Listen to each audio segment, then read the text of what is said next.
give these things some thought, but not necessarily today. Much love.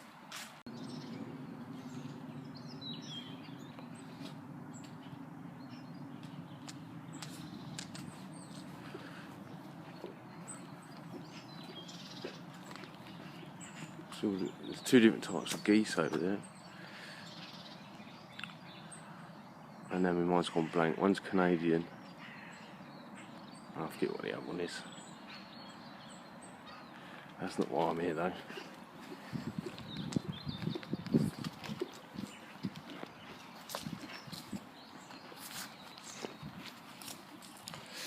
You have to excuse my shaky hand.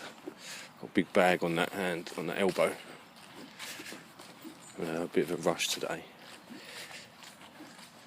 I need to get a couple of things off my chest, perhaps, to help me move on.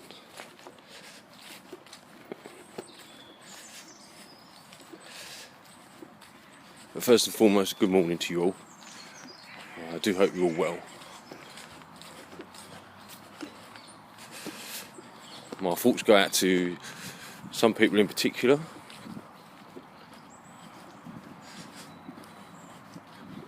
One of whom I'm just going to talk about briefly, nothing personal. Small message from Rory McFizz, back to Flat L. He's going to be absent for a couple of days perhaps. We're not to worry about him, he's okay. But let's all send him my love and our considerations. But if you try and message him and he doesn't get back to you, he sends his apologies and he'll get back to you as soon as he can. On a slightly more personal note, not just at Rory but other people would do this.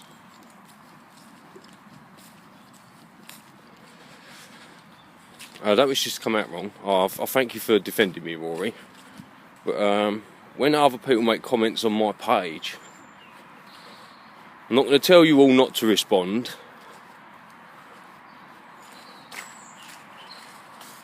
Look at this lovely fella.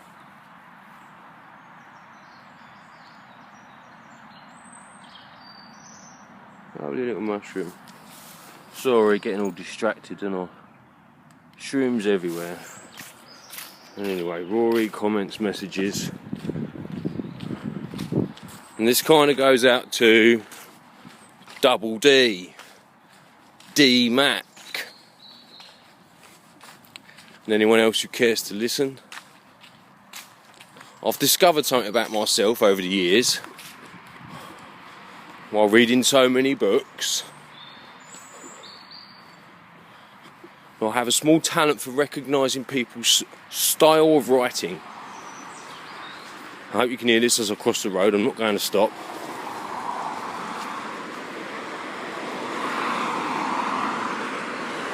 Pointed out to you two authors the other day. A chap called Stephen Baxter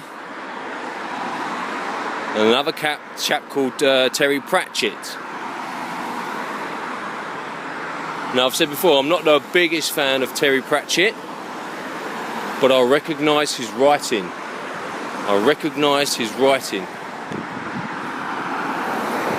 When I read the books written by him and Stephen Baxter, I can pluck out Terry Pratchett's words, his paragraphs. I can pluck out Stephen Baxter's paragraphs and sentences. I believe I can even pluck out the ones where they work together and the parts where the editors put their take on things. This has come from years of reading many different authors, some of them time and time again. You get to know people's style of writing.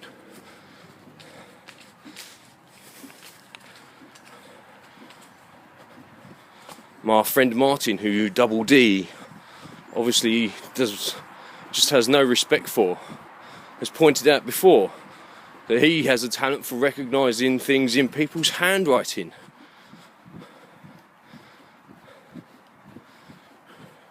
These things are possible and people are good at them.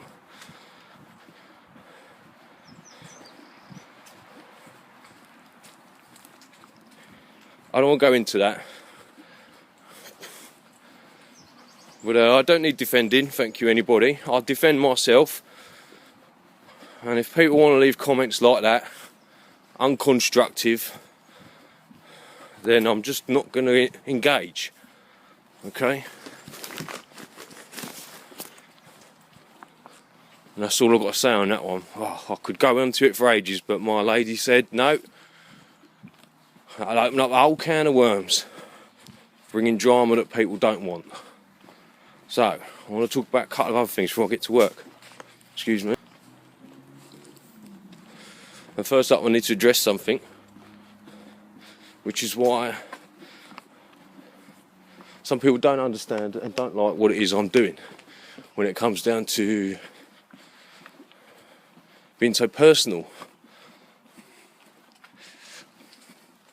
For my money, that just tells me you ain't looked deep enough and you don't know what's going on yet. I don't think many of you do, I'm afraid. Everybody's thoughts are so very, damn, I'm going to hate saying this, but everybody's thoughts are so selfishly centred in their own little world. And I hate to say it, but oh my God, it's their own little white world. And that's not what I want to talk about today. I want to talk about slightly why I'm being more personal with my videos and a couple of very personal subjects which may hit some of my first listeners hard and they may not wish to listen. Well, I have to get it off my chest. Because there's coincidence and then there's coincidence and then there's shit happening at the same time.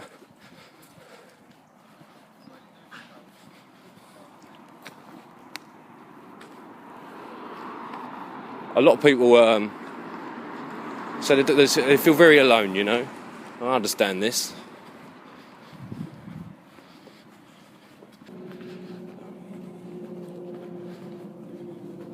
Something personal happened in my life last week. But I can't talk about it. It's not mine to talk about. Well, I shall relate to you something that happened to me when I was 17 or 18,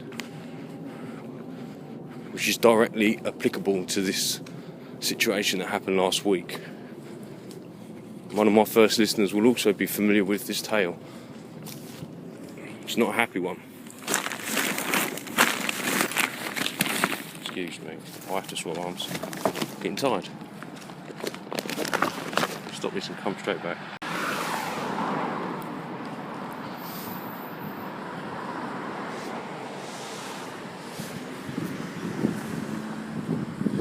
Okay, so when I was 17 or 18, I was working in the supermarket.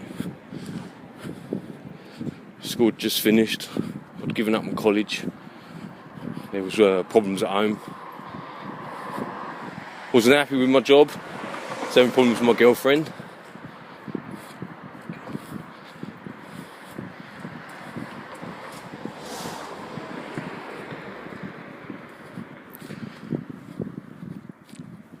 And so I did something which to me now seems very silly, which didn't seem so at the time, but had an impact on thoughts of this nature for the rest of until today.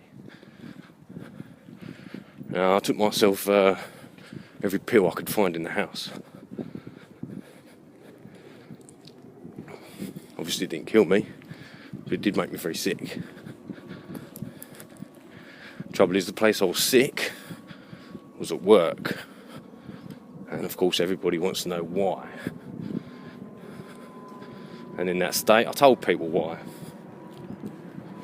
And you should have seen the looks on their faces.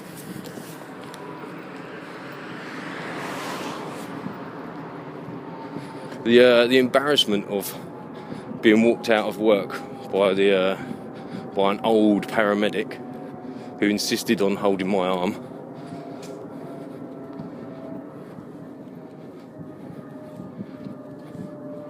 Was worse than the pain of throwing up. And I threw up a lot.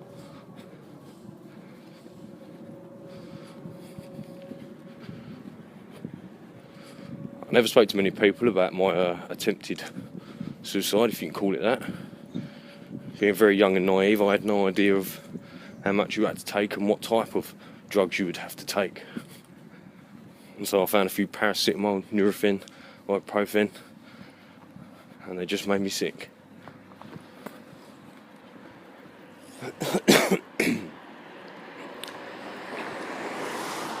This is a much bigger problem than many people give it thought.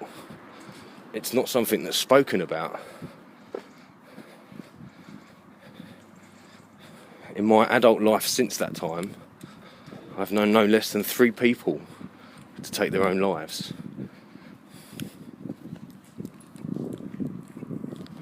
Each for different reasons. Each for reasons that must have seemed insurmountable to these people, and yet to others they are nothing but trifles.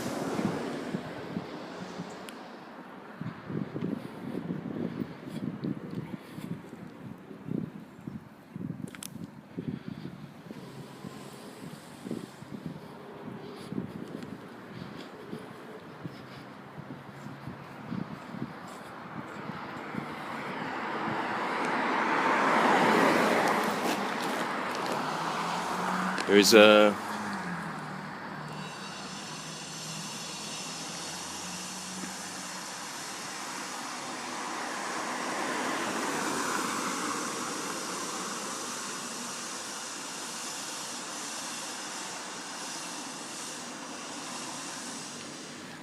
there was more I wanted to say. There was another subject I wanted to touch on. Maybe I'll try and do that on the walk home later. But I honestly believe, I've said it before, that something's been taken from us, and a big part of that is sharing.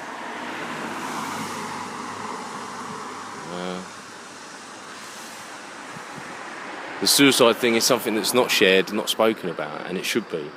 There are a lot of people, not just young men, a lot of people.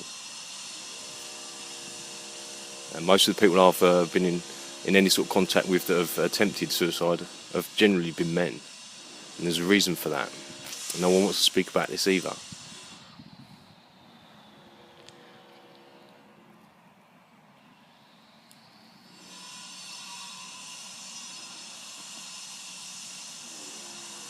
Everything is far more connected than many have yet realised. Everybody's got a little niche, or a little group of interests, and beyond that is out of their scope. And I'll do a little diagram, maybe I'll add that in here later to show you what I mean by this.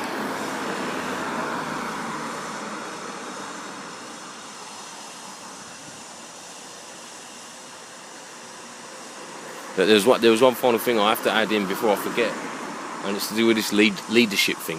Before I forget, I have to add it in. And I still hear people going on about we don't need leaders. And I don't know what people are talking about. Do you think children do not need parents? Just because someone took the word parents and took it to mean something else, leaders, elite, God, someone else to look after you, no, I'm not having it. All right, we do need leaders, okay? After speaking to people in my personal life, after speaking to people on the streets, people don't know what they're talking about, and they need to be led in the right direction. At the moment, politics and TV is not leading people in the right direction. This pathetic bullshit about we don't need leaders. All right, yeah, I know, we don't need another Hitler or Stalin or Churchill. No, it's not what I'm saying. Okay, but little groups of people can talk and discuss and lead people in a direction that someone on their own is going to struggle with. Do you understand? And so little groups of leaders must emerge. These would just be nothing more than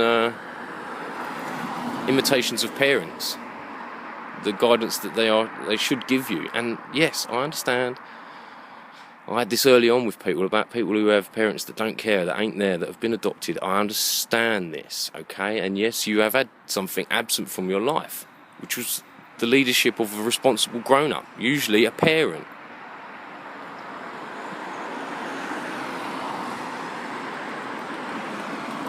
There's not even any responsible parents at school anymore. What are they doing at school?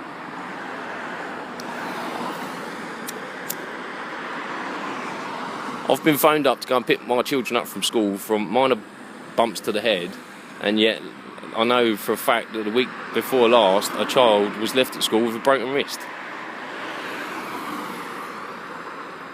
Something's not right. The adults are not thinking about the right stuff, and so they must be led to think about the right stuff. Can't force them to do it, you understand? But saying we don't need leaders is like saying we don't need parents. Well, if you ain't read the book Lord of the Flies, then I suggest you go and watch one of the adaptations on film. Okay, you can even go and listen to someone read it on audio book. Okay, it's not a pleasant picture. Look around you now at the children that have led us and the Lord of the Flies world we live in. It's disgusting. Where are all the grown-ups, for crying out loud? And we need to all stop being so scared about talking about stuff. Oh, much love to you all. Peace and love.